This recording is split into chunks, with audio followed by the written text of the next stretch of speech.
Bonjour à toutes et à tous, excusez-nous pour ce petit retard, on démarre avec quelques minutes de retard, on débordera du coup peut-être un petit peu. On est ravis de vous accueillir pour cette 14e session du live InnoGaz. Et aujourd'hui on va parler des biodéchets et des biodéchets, comment va-t-on des biodéchets au biogaz. InnoGaz est évidemment organisé à l'initiative de Coenov, euh, dont nous avons aujourd'hui l'honneur d'avoir le président Jean-Charles Collaroy avec nous. Et nous sommes très heureux d'accueillir Véronique Velez. Véronique Velez, vous êtes responsable du département Innovation et Prospective à la direction de la maîtrise d'ouvrage et des politiques patrimoniales de l'USH. Merci d'être avec nous, Véronique. Et nous accueillons également Camille Desmazures et Anne Bonrepos. Pardon Anne. Camille Desmazures, vous êtes déléguée à la stratégie, au développement et à l'optimisation chez Trifil. Et Anne Bonrepos, vous êtes directrice sensibilisation au tri-appui et aux politiques publiques chez Trifil exactement. Vous allez nous expliquer ce qu'est Trifil, ce que vous faites dans le secteur des biodéchets. Euh, Concernant cette heure que nous allons passer ensemble, je vais donner la parole à Jean-Charles dans quelques secondes. S'en suivront ensuite deux présentations, la première de l'USH, puis ensuite des équipes de Trifil. Évidemment, vous avez un chat pour poser des questions et pour réagir, et je m'empresserai de les relayer. Et nous terminerons cet InnoGaz aux alentours de midi 10, peut-être un petit peu avant. Mais voilà, on va essayer de rattraper le temps que nous avons perdu au début. Excusez-nous encore pour ce désagrément. Et Jean-Charles, je te laisse la parole. Merci Simon, merci à Bourri Talon pour son invitation. Très heureux de vous retrouver toujours aussi nombreux pour ce 14e Live InnoGaz, ce webinaire. Vous le savez, Coenov rassemble l'ensemble des industriels franco-européens des solutions d'efficacité énergétique dans le secteur du bâtiment, les professionnels du bâtiment aussi, l'Union sociale pour l'habitat, les bailleurs sociaux, et puis les acteurs engagés dans le verdissement du gaz. Donc c'est vraiment un plaisir aujourd'hui de vous retrouver pour parler d'un sujet vraiment d'actualité qui est le recyclage et la valorisation des déchets pour la production de gaz vert. C'est un enjeu majeur sur notre territoire, hein, vous le savez, puisque les dernières perspectives gaz, qui sont finalement les rapports faits par les opérateurs de distribution et de transport gazier, eh bien, viennent de confirmer le potentiel de verdissement de tout le vecteur gaz. En 20-25 ans, on va pouvoir réduire nos consommations de gaz du pays. Aujourd'hui, 400 TWh, on va pouvoir passer à 200 TWh en 25 ans par des actions de sobriété, de rénovation des bâtiments, d'efficacité énergétique. Donc 400 TWh à 200 TWh. Et dans le même temps, on va pouvoir verdir la totalité du gaz que nous allons consommer grâce à différentes technologies, la méthanisation, on va en parler aujourd'hui, le recyclage des déchets agricoles ou agroalimentaires, mais aussi la pyrogazéification, les déchets de bois, les combustibles solides de récupération, la gazéification hydrothermale, là on est plutôt sur des déchets humides, des bouts de stations d'épuration, et puis aussi la méthanation. Donc cette trajectoire de verdissement du gaz, c'est 700 méthaniseurs aujourd'hui, 12-13 TWh, 60 TWh en 2030, 20% de la consommation, 120 TWh en 2035, 40% de la consommation, et en 2050, plus de 300 TWh. Donc on voit même que notre pays pourra être exportateur de biogaz dans les années à venir, et que c'est un véritable atout et une chance. Donc nos invités aujourd'hui, l'Union sociale pour l'habitat, Trifil, sont des pionniers en la matière, et nous sommes très heureux de les avoir à nos côtés. Et je leur passe de suite la parole, en particulier à l'Union sociale pour l'habitat et à Madame Velez. Merci beaucoup. Alors effectivement, je vais présenter un peu le rôle et les enjeux pour les bailleurs sociaux de cette valorisation des biodéchets, et puis avant la valorisation de la collecte et du tri qui est devenu obligatoire pour tous les ménages. Peut-être le premier point, c'est de vous dire d'où je parle. Donc l'USH représente les organismes HLM en France, c'est la Confédération du logement social. Ça représente, vous allez le voir juste ici, voilà, en gros, un patrimoine de 5 millions de logements. Je pense que les slides défilent toutes seules. Je voudrais juste revenir à la première. Il n'y a pas de souci. Ah voilà, pardon. C'est la deuxième slide. Voilà, je vais présenter l'USH. Donc c'est un patrimoine de 5 millions de logements qui loge à peu près 11 millions de personnes. Et globalement, on peut dire que c'est un Français sur deux qui vit ou qui a vécu en HLM. C'est un patrimoine, on va le voir sur le support, qui est plutôt performant thermiquement, puisqu'il y a peu d'étiquettes énergétiques F et G. Il y a un gros volume encore d'étiquettes C, D et E, donc il va falloir rénover thermiquement. C'est un patrimoine qui est plutôt collectif, donc pour les 2 tiers, hein, ou même un peu plus, 85%, voilà, vous le voyez ici, de logements collectifs. Et sur ce collectif, il est chauffé majoritairement aussi en collectif et essentiellement avec du gaz. Et donc les enjeux sur ce patrimoine des bailleurs sociaux, ils sont nombreux, ils sont massifs. C'est d'une part, dans le cadre de la loi climat et résilience, donc d'éradiquer les passoires thermiques, c'est-à-dire d'arriver en 2024 à avoir éradiqué les étiquettes F, G et E, et donc de passer tout le patrimoine passer tout le patrimoine en étiquette A pour aussi décarboner l'ensemble du parc et atteindre donc les objectifs de neutralité carbone en 2050. Donc pour ce faire, il y a plusieurs actions possibles. Il y a des actions sur le bâti lui-même, sur l'enveloppe, un travail sur l'enveloppe, sur la mixité des matériaux biosourcés, du réemploi. Et puis il y a travaillé aussi sur des changements de vecteurs énergétiques et passer du gaz naturel à du gaz vert, à des énergies renouvelables, à de l'électricité, à des réseaux de chaleur. Et pour ce faire, on pense que les biodéchets, transformer des déchets en énergie renouvelable, c'est une réponse, un élément de réponse à ces enjeux massifs. Et on va voir comment et quel rôle ont les bailleurs sociaux, peut-être dans la slide suivante. Donc c'est vraiment, on considère que la transformation des biodéchets en énergie et aussi en compost, hein, parce que le compost, ça se fait depuis les années 2010. Déjà, les bailleurs sociaux ont beaucoup de projets de compostage. C'est vraiment une opportunité face à ces enjeux qui sont énormes de transition énergétique. Donc les biodéchets, ils sont constitués majoritairement d'eau. Et donc pour l'instant, on les brûle, et donc on brûle de l'eau, donc ce qui est quand même assez... il y a peu de rendement, et puis il y a beaucoup d'effets négatifs pour l'environnement.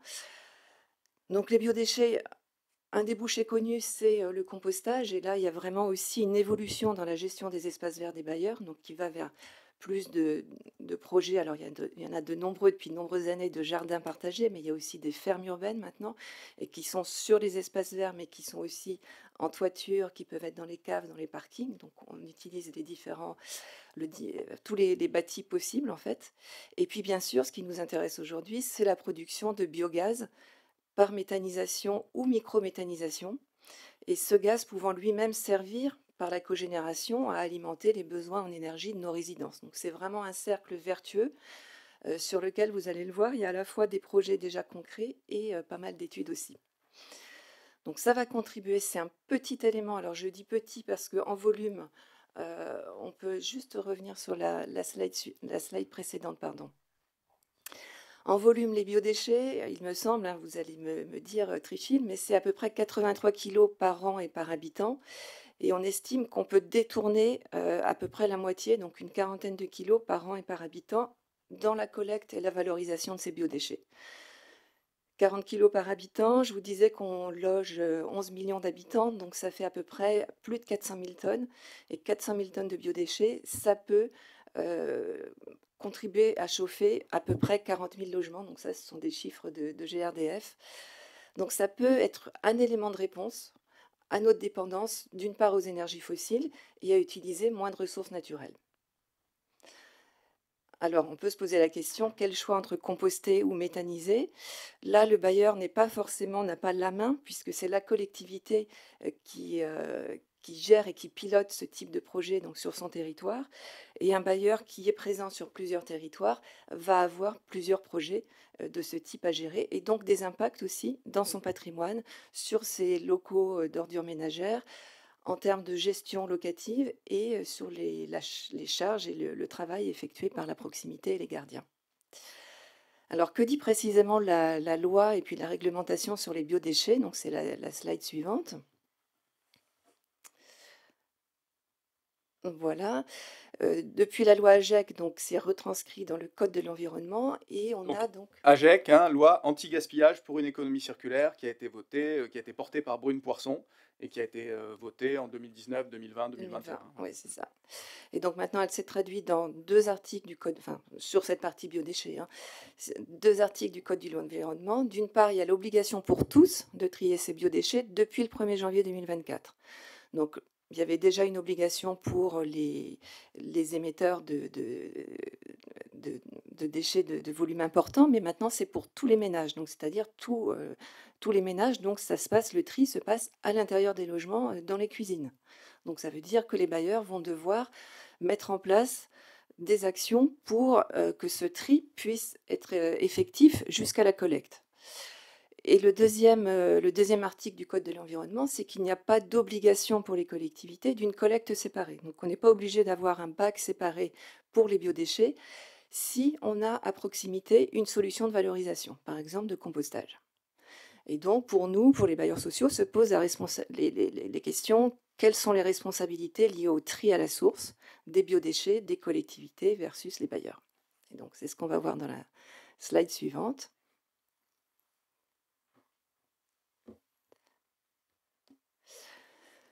Voilà, donc je le répète parce que ça c'est un point important, hein, les bailleurs sociaux n'ont pas la charge de traitement des biodéchets produits par les ménages, donc ça ce sont les collectivités, les intercos qui l'assurent, mais les bailleurs doivent assurer que ce tri, il est correctement collecté, géré au sein de l'immeuble pour, voilà, et assurer des dispositifs qui soient adaptés pour la collecte.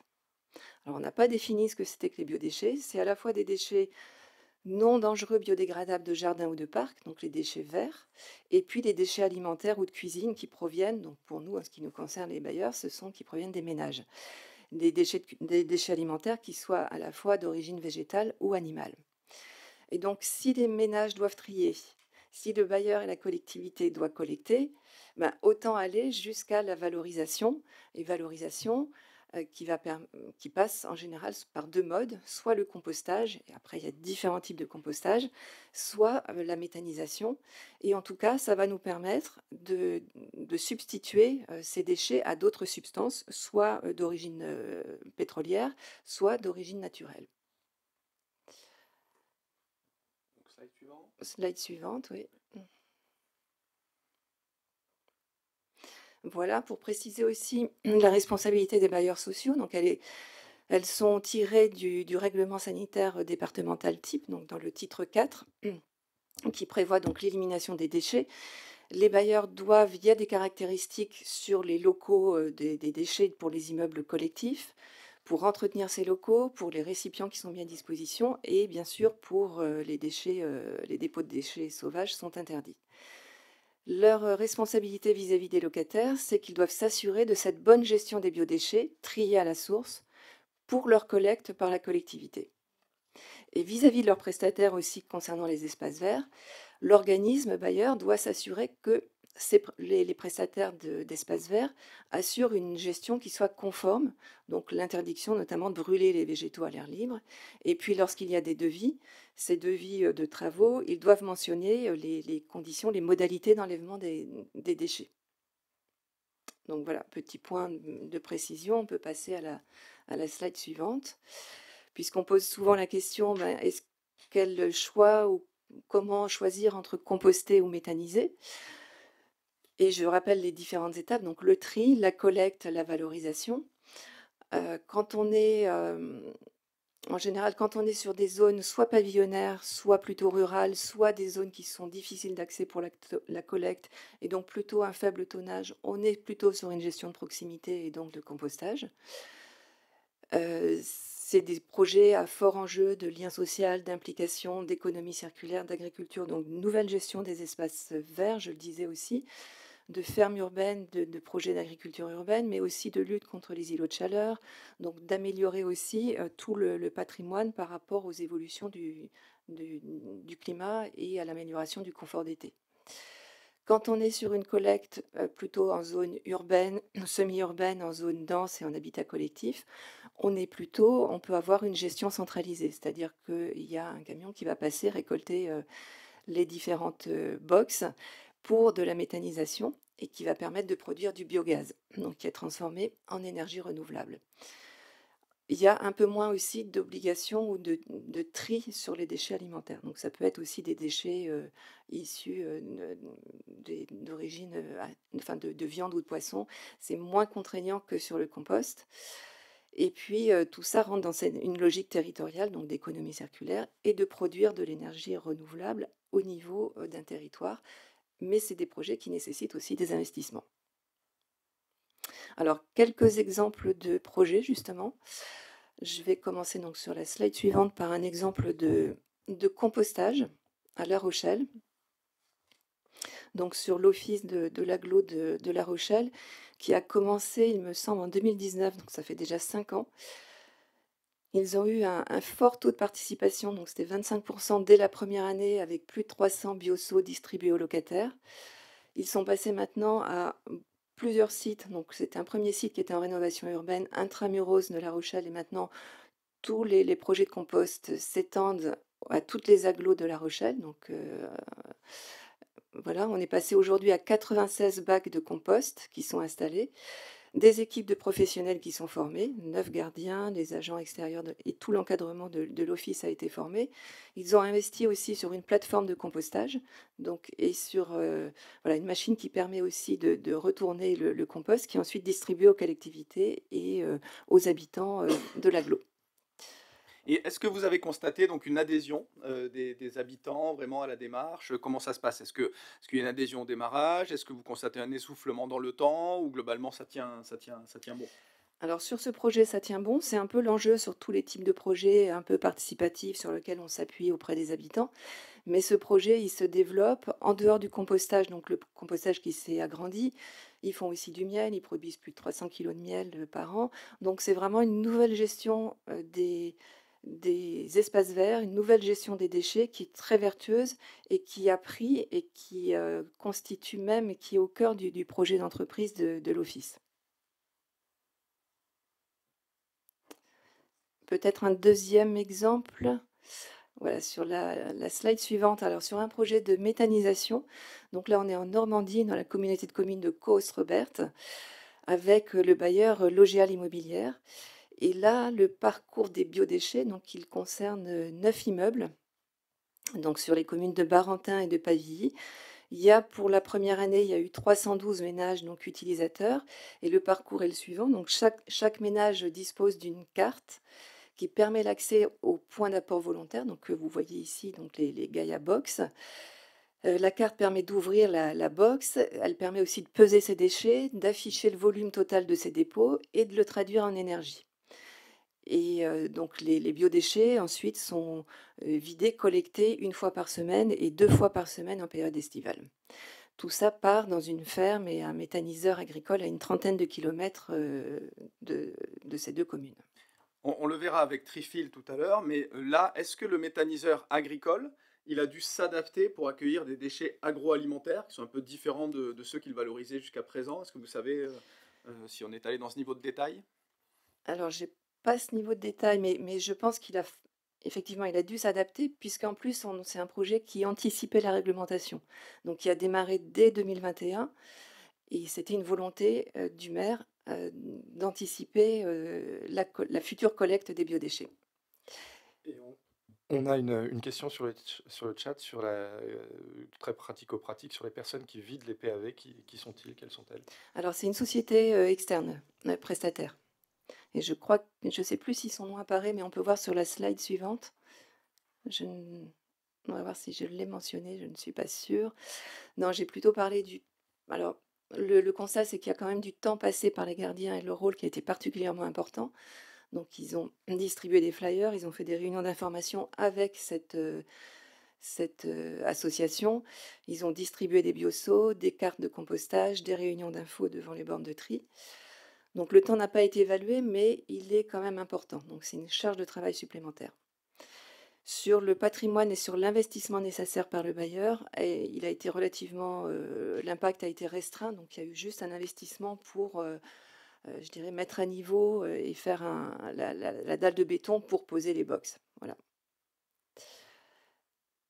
Peut-être On voit des commentaires là dans le chat et c'est important de se partager ça aussi. C'est sur le fait que finalement la quantité de tonnes qui sont collectées est plutôt faible par rapport à la taille d'un méthaniseur ou au potentiel de production de biogaz global du pays.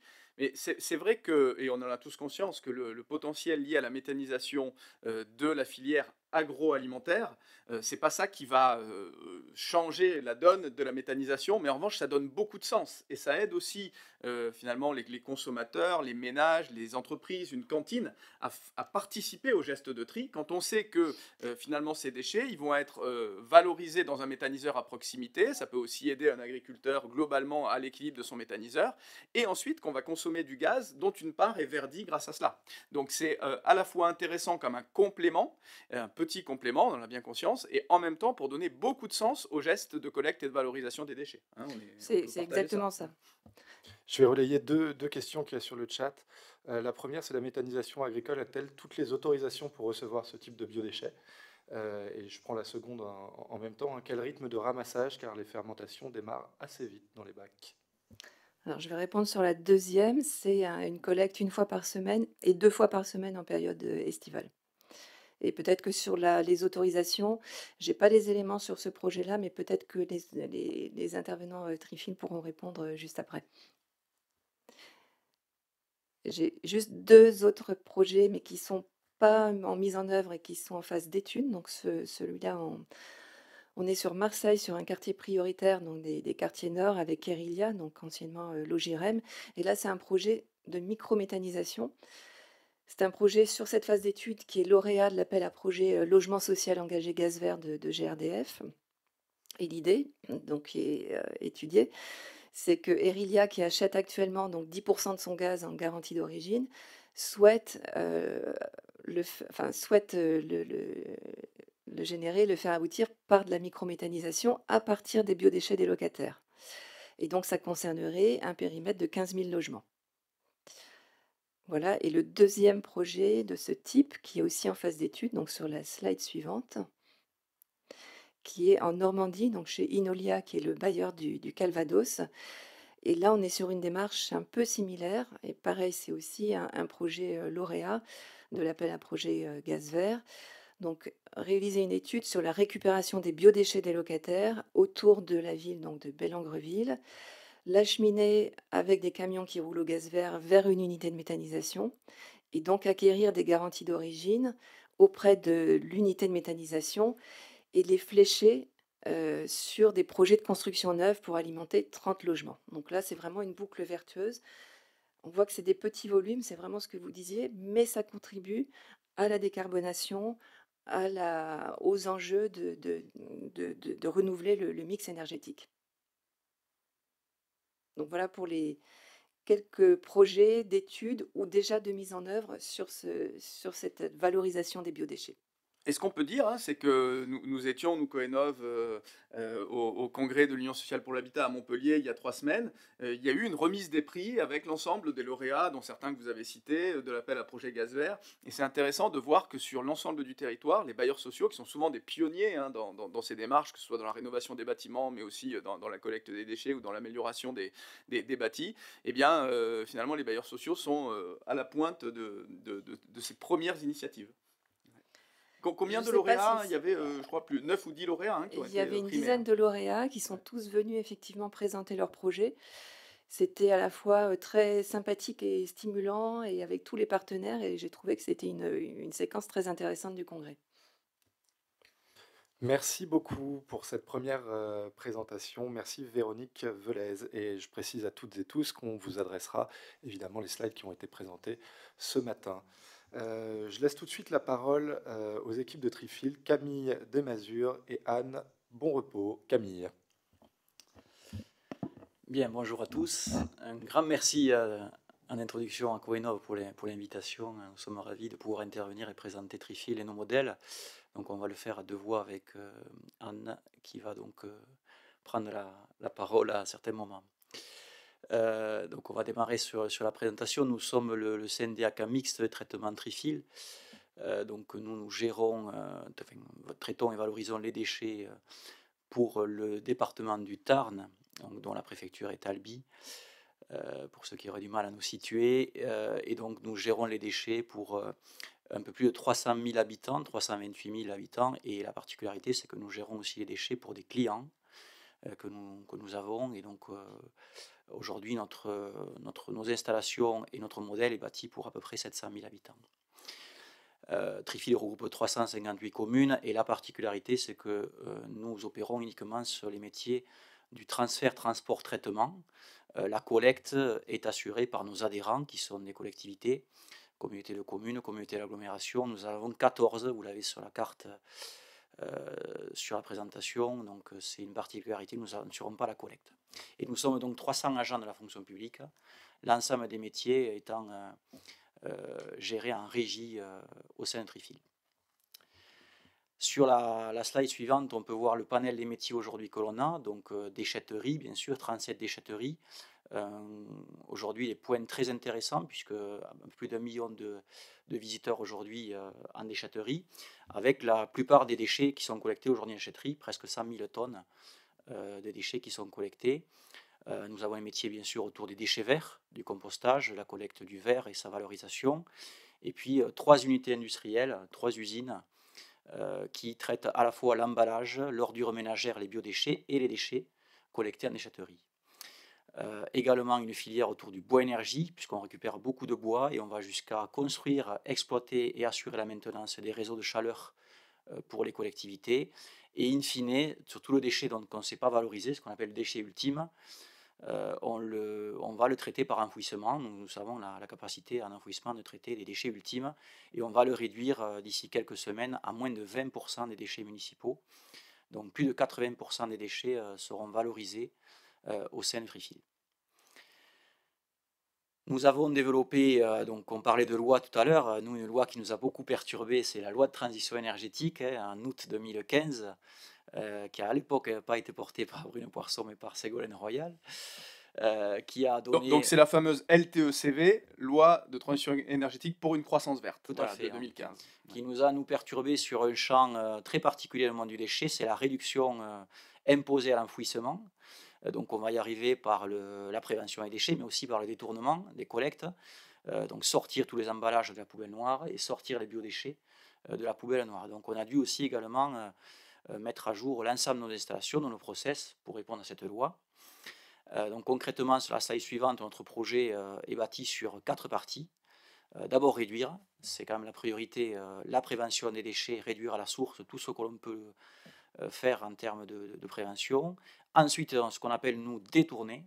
On a des nouveaux gestes de tri, notamment sur l'emballage et les biodéchets. Donc sortir de la poubelle noire tout ce qui peut être sorti, et les biodéchets en font partie, c'est le thème du jour.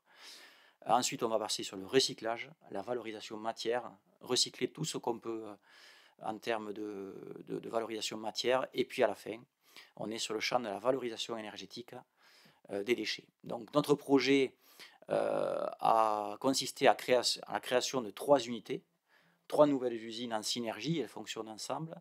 On a consenti 150 millions d'euros d'investissement en 3 exercices budgétaires et nous avons attribué 100 millions d'euros à des entreprises locales, notamment sur le génie civil. Ces projets de nouvelles usines ont créé 50 emplois qui se sont rajoutés à nos emplois à Trifil. Et donc on est passé de 50% de valorisation des déchets à plus de 80%. Aujourd'hui, on a dépassé les 80% de valorisation, donc plus que 17% qui va à l'enfouissement. Et grâce à ces usines, on fait beaucoup plus d'énergie verte, beaucoup plus de biogaz, beaucoup plus de biométhane, 3 fois plus d'énergie que ce qu'on faisait il y a 2 ans. Et on va le voir tout à l'heure, ça représente maintenant, ce qu'on injecte au réseau, représente plus de 10% des besoins en gaz des ménages du territoire tarnais et 6 millions d'euros de recettes annuelles pour nous. Donc quand on dit que ça commence à faire sens, c'est qu'à l'échelle d'un territoire, donc d'un département, enfin du moins des communautés de communes là, sur lesquelles vous rayonnez, 10% du gaz est verdi grâce à votre action. Voilà. Et on voit bien qu'avec le développement encore et l'amélioration de la collecte, ce potentiel va encore monter. Donc on n'est plus là sur du anecdotique, on commence à rentrer sur du significatif. Donc bravo vraiment pour cette action. On va le détailler dans les procès juste après. Donc si on revient à la présentation, la particularité c'est que nous, en réduisant l'enfouissement, donc le méthane qui s'en échappe, on a réduit fortement nos émissions de gaz à effet de serre à hauteur de 23%, ce qui d'ailleurs nous a permis d'aller chercher, on va le voir juste après, des prix auprès de la BEI, Banque européenne d'investissement. Voilà, donc notre projet 150 millions, il est financé avec bien sûr des subventions publiques, partenaire très important pour nous, le département, la région Occitanie et l'État qui est venu au titre de France Relance. Et puis on est allé chercher pour la partie emprunt, parce que le projet est significatif à hauteur de 150 millions, un prêt auprès de la BEI. Alors pour tous les collègues qui voudraient se lancer dans les projets avec la BEI, bon courage, c'est long, mais on est arrivé. Voilà pour le projet. Donc on va se focaliser maintenant sur la partie biodéchets uniquement. Donc quand nous avons commencé à travailler sur notre projet global, s'est posé la question du tri des biodéchets, comme on l'a dit tout à l'heure, hein, qui a été imposé au 1er janvier à tout le monde, les ménages et les professionnels. Donc nous, ça remonte à 10 ans maintenant, hein, les premières études pour se projeter sur un projet futur qui englobait le traitement de l'ensemble des flux. Et à l'époque, quand on s'est tourné vers nos adhérents, donc les intercos à compétences collecte, et qu'on leur a posé la question de potentielle collecte dédiée aux biodéchets, ils nous ont dit non, mais nous, on est un territoire plutôt rural et on n'a pas trop, pour l'instant, on n'a pas l'objectif de développer de nouvelles tournées dédiées. Et du coup, on nous a dit non, il n'y aura pas de collecte de biodéchets. Donc on s'est posé la question de comment répondre quand même aux objectifs de la loi dans ce cadre. Et donc on a reporté en fait sur la partie traitement une partie des contraintes, puisque nous avons proposé donc à nos collectivités adhérentes un système de collecte un peu particulier des biodéchets, donc dans des petits sacs de couleur, j'en ai un d'ailleurs. Voilà, donc un petit sac orange de 10 litres. L'objectif, c'est qu'il puisse être utilisé par les ménages dans un bioseau d'une façon assez simple à la maison et présenté dans le même contenant que les ordures ménagères. Donc c'est un système qui s'adapte à la collecte en porte-à-porte, en bac individuel comme sur la photo, mais aussi en bac de regroupement, en point d'apport volontaire, donc il s'adapte à tous les systèmes de collecte. Il n'y a pas d'impact en fait majeur sur nos collectivités à compétences collecte, puisqu'il n'y a en fait que la distribution des sacs qui est à prendre en compte. Il n'y a pas d'impact sur la collecte puisque les tournées restent inchangées, les tournées d'ordures ménagères sont les mêmes. Et voilà, ce qui est vraiment spécifique là dans votre dispositif, c'est que souvent, ce qu'on constate dans d'autres collectivités, c'est qu'on met en place des poubelles différentes, des poubelles spéciales, des sacs spéciaux et une collecte différente et organisée sur d'autres horaires. Et là, finalement, vous arrivez à résoudre ce problème avec un sac spécifiquement constitué pour l'occasion.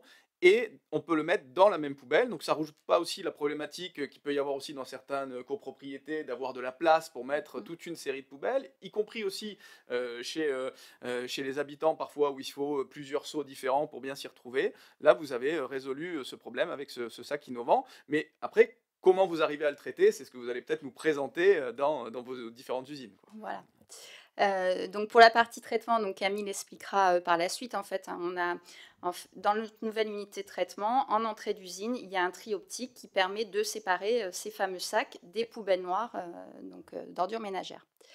Donc ce système, il est accompagné d'une tarification incitative envers nos collectivités à compétences collecte, puisque le tarif du sac, en fait, tous les déchets qui sont apportés dans le sac ont un tarif à 50% du tarif de la poubelle noire. Ce sac, il est petit, l'objectif c'est de ne pas y mettre n'importe quoi dedans, hein, d'éviter qu'on l'utilise pour autre chose.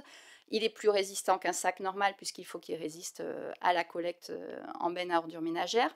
Comme vous le voyez, il dispose de codes qui sont imprimés de part et d'autre. Alors, il y a un code par collectivité adhérente. Notre objectif, c'est de comptabiliser les sacs par collectivité, puisqu'on a un tarif différent des sacs orange par rapport aux sacs noirs. Pour cela, on a une arche qui fait appel à l'intelligence artificielle pour comptabiliser ces sacs. Donc voilà pour la partie un peu technique de la collecte. Donc pour accompagner, vous pouvez passer à la diapo suivante. Donc pour accompagner ce nouveau geste, alors on a mis en place tous ces éléments depuis septembre 2023 pour être prêt au 1er janvier 2024, pour que l'ensemble du territoire puisse disposer de ces sacs et que tous les habitants aient une solution de tri à la source des biodéchets.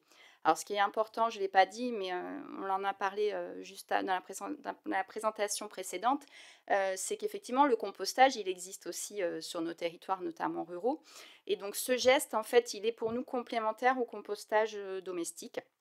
Donc, il répond à des problématiques d'habitat plus dense ou centre-bourg quand il n'y a pas possibilité de composter, mais des personnes qui ont des jardins et qui compostent déjà, parfois ne compostent pas tous les déchets alimentaires et notamment les déchets carnés. Donc, il n'y a pas d'inconvénient en fait à avoir un composteur et puis aussi à compléter, quand on le souhaite, son geste de tri des déchets alimentaires avec le sac orange. Donc on a accompagné tout le lancement de cette nouvelle collecte par une campagne de communication à grande échelle avec de l'affichage, de la presse, des médias. Donc vous avez quelques exemples donc sur le diaporama.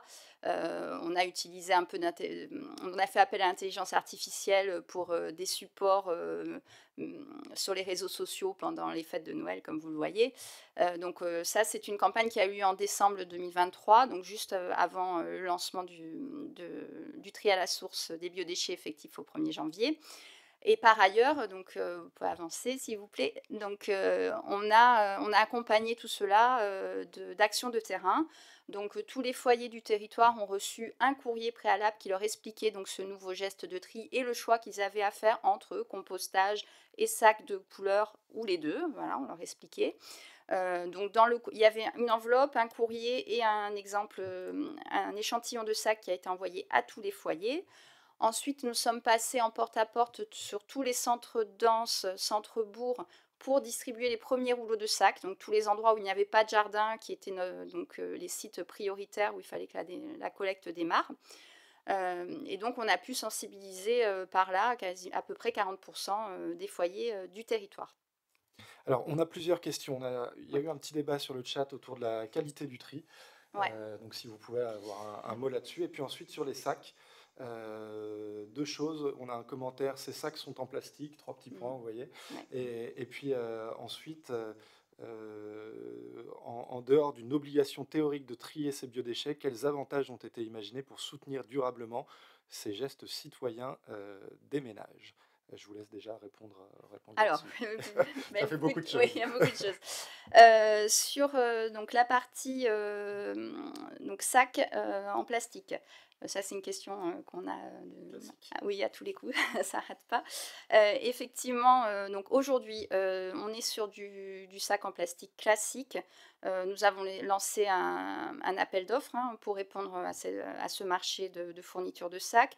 Personne n'a répondu. On avait mis un lot en plastique biosourcé, biodégradable, enfin pour faire évoluer justement la question. Personne n'a répondu pour l'instant sur la fourniture de ces sacs. On en a testé, en fait, on a fait des expérimentations auparavant. On a testé des sacs biosourcés. On a encore des soucis techniques sur la résistance des matériaux biosourcés, puisque là, on a un sac qui doit résister à la collecte pour qu'on n'ait pas de perte sur la partie amont. Justement, il y avait une question là-dessus. Oui. Est-ce que ces sacs explosent parfois? Comment vous gérez ça? Quelqu'un s'interrogeait à ce moment. Oui, alors on est en phase de montée en charge, je vais le dire après, donc on est encore en phase de test. On effectue des analyses, on vérifie comment ça se passe sur le terrain. Lors des expérimentations, on avait estimé que 80% des sacs arrivaient intacts sur le site de traitement. Sachant que s'il y a un peu de perte, les biodéchets malheureusement perdus dans les sacs vont quand même aller dans les ordures ménagères et être méthanisés avec les ordures ménagères. Donc c'est une perte mais pas totale. Il vaut mieux qu'ils arrivent dans les sacs puisque ça permet un retour au sol, donc on a une meilleure valorisation. Mais du coup, on estime que les pertes ne sont pas importantes et on y travaille et on suit toutes les données de la montée en charge et on travaille sur la qualité du sac, la résistance et la résistance de l'impression. Moi, je reviens juste à la question sur le caractère plastique des sacs. En fait, là, on est sur la partie vraiment bilan environnemental. On va comparer une solution avec des collectes dédiées, des camions, du carburant, et ce qui est souvent pas d'ailleurs très vert, avec une solution, effectivement, on va fabriquer des sacs. Aujourd'hui, on a fait la comparaison en termes de bilan carbone, bilan environnemental, il n'y a pas de comparaison. Si on avait dû mettre des camions sur les routes et consommer des quantités folles de carburant en comparaison avec fabriquer des sacs plastiques, le bilan il est nettement amélioré. Même si, comme le dit Anne, on travaille à améliorer la qualité de ce sac avec l'intégration de matériaux biosourcés. Alors les sacs amènent beaucoup de curiosité parce que j'ai encore trois petites questions, mais très courtes, vous allez Ouais. voir. Est-ce que ces sacs sont distribués ou sont-ils achetés? Mm. Comment sont-ils vidés? Et que deviennent-ils? Du coup, Ouais, c'est un lien. Que c'est- deviennent-ils ensuite? C'est ce que j'allais dire en fait. Puisque c'est vrai que par la suite, on aimerait bien avoir des matériaux biosourcés, enfin biodégradables, etc. On verra ce qu'on arrive à avoir par la suite techniquement. Aujourd'hui, les sacs, donc, ils passent par un déconditionneur et ils finissent en CSR, donc en combustible solide de récupération, donc dans une chaudière CSR. Donc Camille nous expliquera cela par la suite. Donc ils sont valorisés au niveau énergétique. Il y avait la question de la qualité aussi et Oui, du du prix. prix Alors le et une prix, question sur la qualité du voilà. tri, tout à fait. Alors ils sont distribués par le syndicat Trifil à nos adhérents, donc à compétences collecte, gratuitement. On va dire qu'on ne facture pas le sac en tant que tel. Le sac, il fait partie du budget global du traitement des ordures ménagères. Donc il y a pas, on ne vient pas chercher un rouleau de sac, on ne paye pas le rouleau de sac en fait. Les usagers viennent les chercher gratuitement.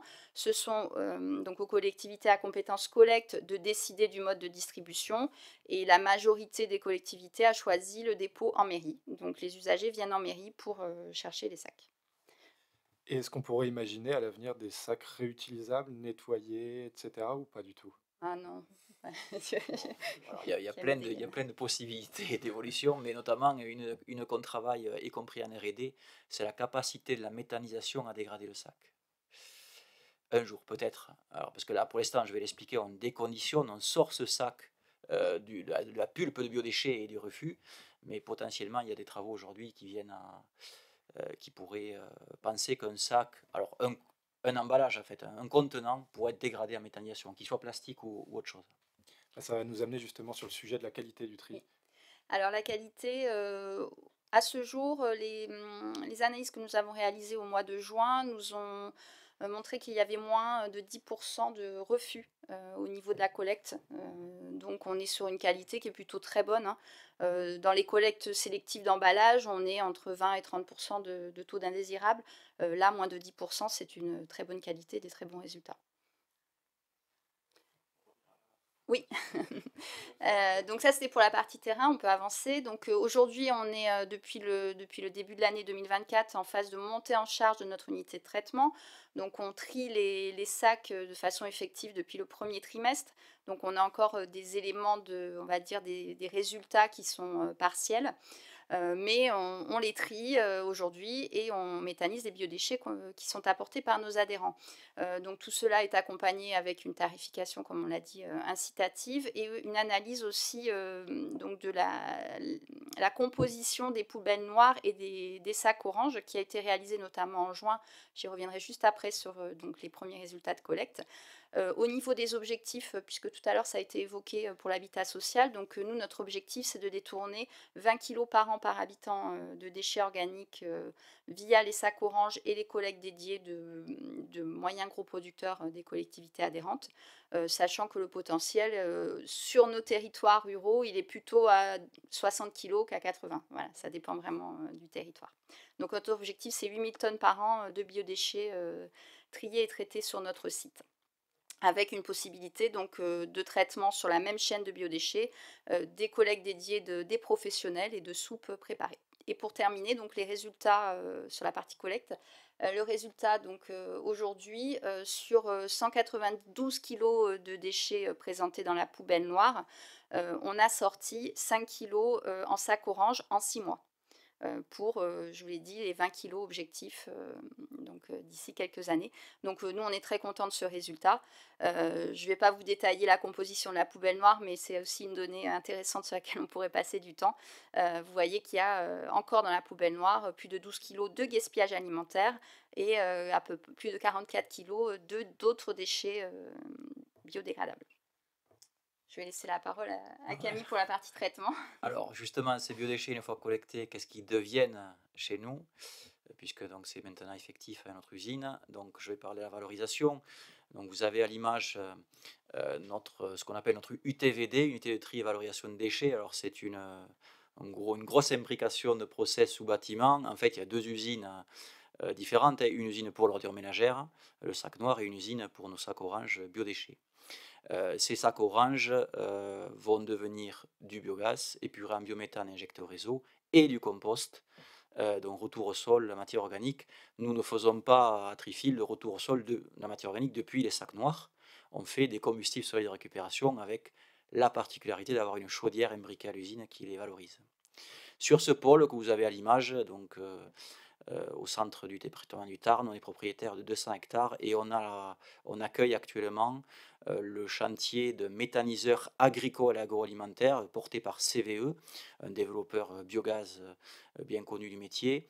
Donc à terme, là, d'ici quelques semaines, on va méthaniser sur place là-bas toute la palette du déchet organique. Donc déchets agricoles issus de silos, refus de semences, céréales déclassées, déchets d'abattoirs et j'en passe. Donc ça c'est chez CVE. Nous on méthanise ensuite des biodéchets dans un digesteur et dans notre biodigesteur des ordures ménagères.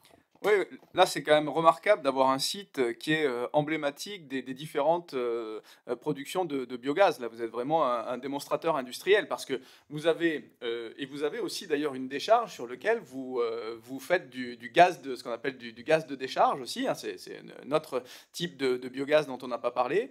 Mais là, vous faites donc du biogaz à partir des déchets agroalimentaires. Les digestats sont utilisés pour aller dans un composteur et donc retour au sol d'une grande partie de la biomasse. C'est très important, c'est un des avantages des gaz verts, hein, on ne l'a pas dit, mais le retour au sol est de plus en plus important quand on parle d'énergie et les gaz verts permettent ça. Demain, vous allez avoir donc un méthaniseur agricole qui vient à proximité. Donc là, on est sur la méthanisation issue de déchets d'un agriculteur. Vous avez aussi de la méthanisation à partir, vous l'avez dit, de combustibles solides de récupération. Et puis peut-être demain, de la pyrogazéification avec des déchets de bois ou de la méthanation. Là, vraiment, vous êtes un démonstrateur en taille réelle. C'est impressionnant. Alors ça me permet de réagir en direct à la question que je viens de voir, puisque j'ai évoqué effectivement quand on épure du biogaz en biométhane, on crée du CO2, on est totalement d'accord. Et donc on est en un projet qui est en phase très avancée là, de liquéfaction du CO2 que l'on génère à des fins de valorisation en maraîchage. Voilà, donc je reste encore secret sur le projet, mais voilà, sachez que la cible CO2 est aussi très très importante pour nous. Oui, c'est important de parler du CO2 biogénique, on n'en parle pas trop, mais c'est un des coproduits de la méthanisation. Effectivement, quand on fait de la méthanisation, on produit du bio-CH4, mais aussi du CO2 biogénique et des digestats qui permettent aux agriculteurs bien de commander des engrais qui sont très émissifs, des engrais chimiques qui sont très émissifs de gaz à effet de serre. Et ce CO2 biogénique, aujourd'hui, il est très prisé dans l'industrie agroalimentaire, hein, le gaz en bouteille, mais aussi dans d'autres types d'industrie ou d'usage. Là, vous parlez effectivement du maraîchage. Et puis demain, peut-être en recombinaison avec d'autres gaz, si on a de l'hydrogène surnuméraire, on pourra faire de la méthanation et recréer du bio-CH4 ou améliorer le rendement donc, des méthaniseurs. Donc vraiment, c'est un produit aujourd'hui, il y a des canalisations spécifiques de CO2 ou des transports de CO2 dont on parle peu, mais qui sera demain très important aussi dans l'équation. Deux questions sur le chat. Que faites-vous avec le CSR produit, gaz ou chaleur? Et deuxième question, la valorisation thermique est intéressante en valeur absolue. Quid des gaz dangereux produits en brûlant certains déchets? Alors la première question, donc nous générons deux catégories de CSR. Bon, ce n'est pas le but de la journée, mais on va quand même y revenir dessus. Un CSR juste à la norme, 12 mégajoules par kilo, enfin entre 12 et 14, qu'on valorise in situ dans une chaudière CSR qu'on a. Donc on a investi dans une chaudière. Cette chaudière, elle produit toute la chaleur nécessaire à l'usine, puisqu'on sèche des produits pour faire des combustibles. On va hygiéniser les biodéchets, ça demande quand même beaucoup d'énergie. On préchauffe des digesteurs, voilà tout ça. Donc elle utilisait pour moitié des CSR cette chaudière pour la valorisation interne. Et les 50% restants, on va les exporter d'ici quelques mois à un peu moins de 2 km de chez nous, auprès d'un industriel, producteur de gélatine qui utilise beaucoup de chaleur, jusqu'à présent avec du gaz fossile et qui va se transformer avec une chaudière CSR d'ici quelques mois. Donc on a deux chaudières dans un rayon de 2 km. La deuxième question, bien sûr, alors c'était sur les gaz dangereux. Dès qu'on utilise des CSR en chaudière, on fait partie bien sûr d'une réglementation très précise, très exigeante et on y souscrit. On a un traitement des fumées très pointu, jusqu'au filtre à manche et cendres volantes qu'on valorise de l'autre côté de la route et chez nous, puisqu'on a un centre de valorisation de déchets dangereux. Je vais répondu rapidement. Merci. Je continue. On va continuer la présentation avec quelques questions après, mais je reviendrai dessus. Alors, ensuite, donc, sur ce pôle, donc, vous avez vu les différents process en vue aérienne. Donc, dans le détail, rapidement. Donc, première étape, ces sacs, on va les déconditionner. Alors, ce que je n'ai pas rappelé, c'est que notre cible à la fin, c'est le retour au sol. Aujourd'hui, le retour au sol, on sait ce qui nous attend. Ce qu'on appelle le socle commun pour les matières fertilisantes va se durcir sur plein de paramètres. Et là aussi, on est souscrit, hein, on est prêt sur les teneurs en plastique, les teneurs en inerte. On a mis en place, nous, des machines, des petites presses, des machines aussi qui trient par densité les matières, pour être prêt à avoir ces nouvelles normes, notamment l'abaissement à 2 mm sur le plastique qui va nous perturber. Donc la première étape, c'est déconditionner. On a un équipement qu'on appelle un broyeur à marteau. On va enlever en fait le sac et ses indésirables on va pousser fort au travers d'une grille et on va aller chercher ensuite un hydrocyclone où on va récupérer en fait tout ce qui est sable, verre, inerte du produit, pour tout ça l'envoyer dans le refus. Et ensuite on va avoir ce qu'on a dans une petite brouette, là vous voyez ce qu'on appelle nous de la soupe, de la pulpe. Bon, ça n'a rien de réjouissant, mais ça s'en va en méthanisation. Dans le méthaniseur que vous avez à l'image, c'est un digesteur acier en voie mésophile, donc à 37 degrés. Digesteur agricole classique qu'on peut trouver sur les méthaniseurs agricoles. On fabrique du biogaz qu'on épure en biométhane et à la sortie, on va mélanger cette pulpe après hygiénisation. Donc on hygiénise bien sûr le produit avec du déchet vert pour produire un compost à la nouvelle norme. Pour l'instant, c'est la norme du moment, mais elle va se durcir dans les mois qui viennent. Donc on a un retour au sol de la matière organique auprès des agriculteurs du territoire. Là, à l'image, c'est donc la canalisation de raccordement au réseau de transport de gaz qu'on a dû consentir, qu'on a dû faire. Donc vous avez en bleu ciel à peu près 4 km 9 pour rejoindre une artère qui est en bleu plus foncé. Donc ça, c'était l'artère présente du réseau de transport qui est géré par l'opérateur Terega dans le sud-ouest. Et donc on a dû aller chercher en PE, une canalisation en PE, à peu près à 5 km le réseau de transport. Donc on l'a bien sûr porté à deux, Trifil et CVE. Trifil étant aussi co-investisseur avec nous, CVE étant co-investisseur avec nous. Et donc on va injecter à terme un peu plus de 1000 mètres cubes par heure, excusez-moi, de biométhane, ce qui représente plus de 10% des besoins en gaz des ménages du territoire, ce qui commence à faire sens. Et donc ça, c'est très important d'être connecté à ce réseau de transport, hein. Merci d'ailleurs aux opérateurs, GRDF, le réseau de distribution, les transporteurs, GRT Gaz, et puis ici Terega, hein, parce qu'on est dans le territoire du sud-ouest.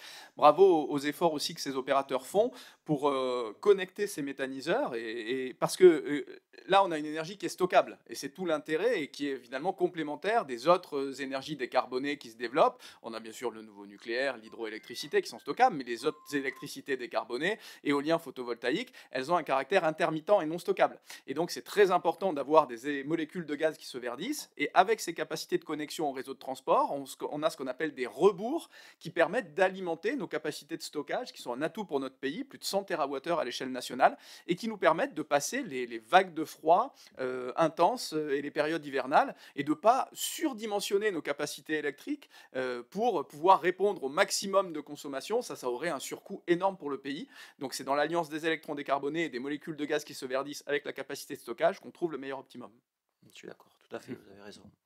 La dernière partie, c'est pour montrer aujourd'hui, alors quand on a du biogaz et des CSR, le champ des possibles est aujourd'hui très important sur les valorisations futures et ce qu'on peut en faire. Donc nous, on travaille sur beaucoup de secteurs, on a la particularité d'avoir une équipe R&D à Trifil. Donc aujourd'hui, on sait faire bien sûr l'injection, du biocarburant, on fait rouler nos camions, nos véhicules légers, on fait de l'électricité à partir du biogaz de la décharge, on fait de la chaleur, on sait faire de l'hydrogène à partir du biogaz, et y compris aussi à partir du biogaz de décharge. On fait des CSR qu'on autoconsomme et qu'on exporte. pas très loin de chez nous.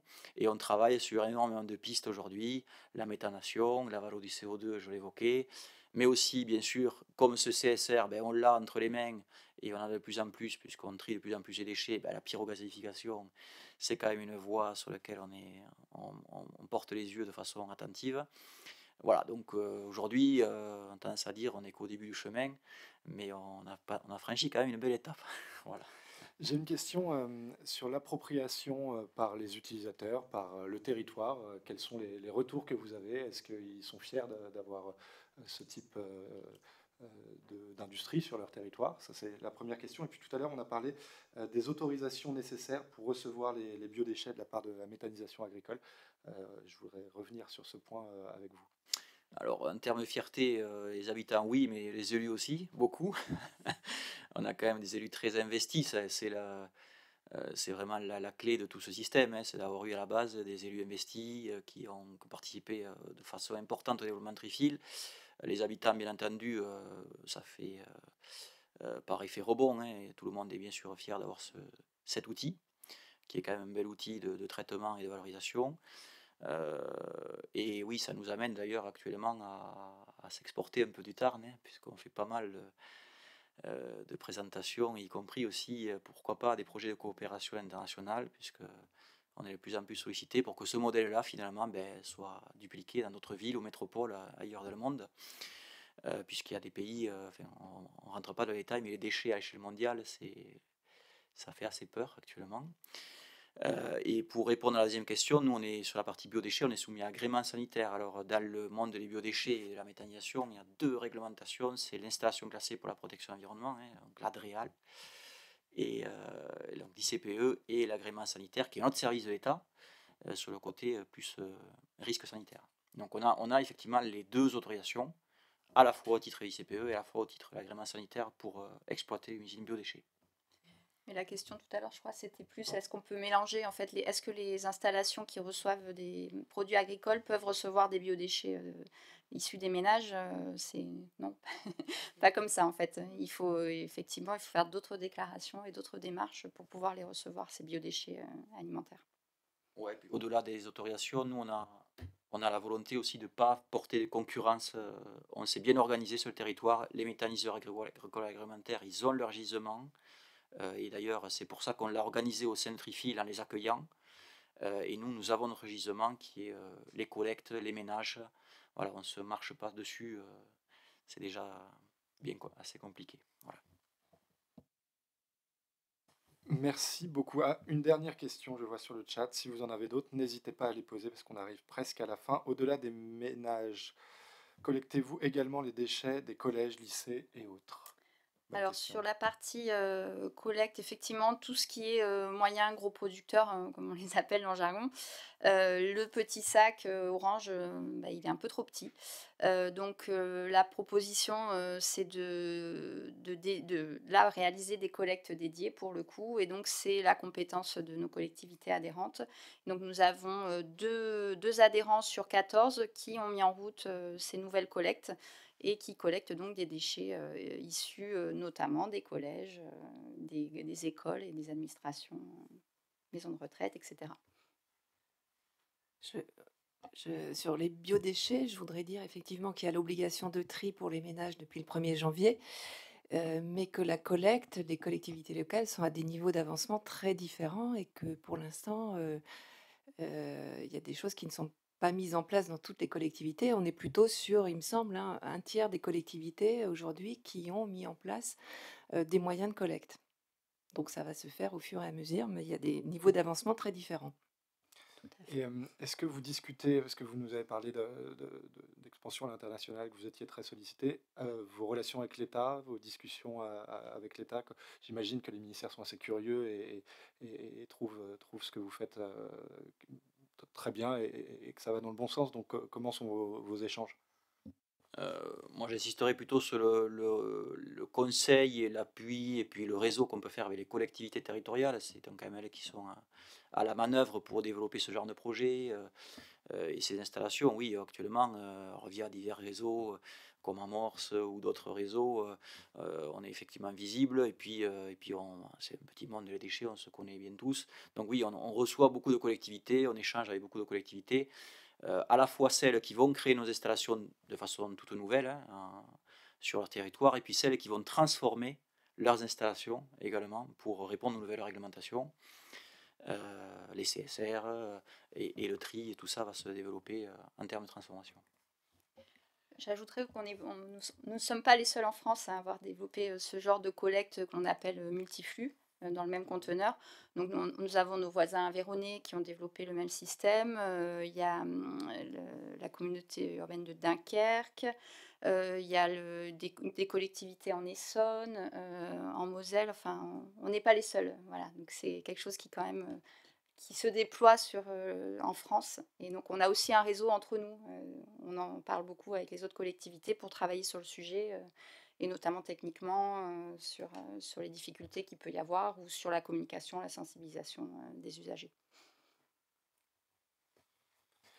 Très bien. Je pense que nous arrivons à la fin de cet InnoGaz. Jean-Charles, je vais te laisser la parole pour un mot de conclusion et je remercie déjà nos intervenants parce que c'était passionnant.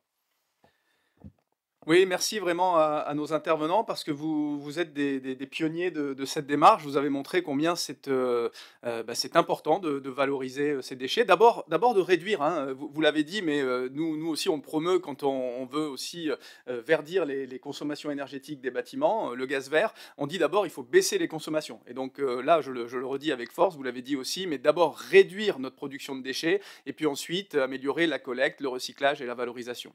Donc j'espère que ça donnera envie à beaucoup de collectivités, de syndicats, d'acteurs à s'engager dans cette démarche qui est vertueuse. Ensuite, chez Coenov, on déploie depuis 2 ans ce qu'on appelle une mention gaz vert. Et finalement, ça permet de référencer les appareils qui sont 100% compatibles avec les gaz verts, mais aussi de valoriser les acteurs qui s'engagent dans des démarches vertueuses. Et il y a de plus en plus d'industriels, de collectivités qui ont sur leur territoire un méthaniseur et qui souhaitent signifier qu'ils sont acteurs engagés gaz vert, territoire engagé gaz vert. Cet été, il y avait même des festivals engagés gaz vert qui s'engageaient à recycler leurs déchets pour ensuite être valorisés dans des méthaniseurs. Donc on voit bien qu'on a tous une pierre à apporter à l'édifice finalement de la collecte, du recyclage et de la valorisation des déchets. Et puis, et moi c'est une expression que j'utilise souvent, les gaz verts, c'est l'énergie emblématique des territoires et de l'économie circulaire. Et donc là, on était vraiment au cœur de ce sujet-là. Et donc, merci de l'avoir illustré. Je vous donne rendez-vous finalement pour de nouveaux InnoGaz dans quelques semaines. Et puis vous pouvez retrouver tous les replays et toute notre activité sur le site internet de Coenov, www.coenov.fr. À très bientôt.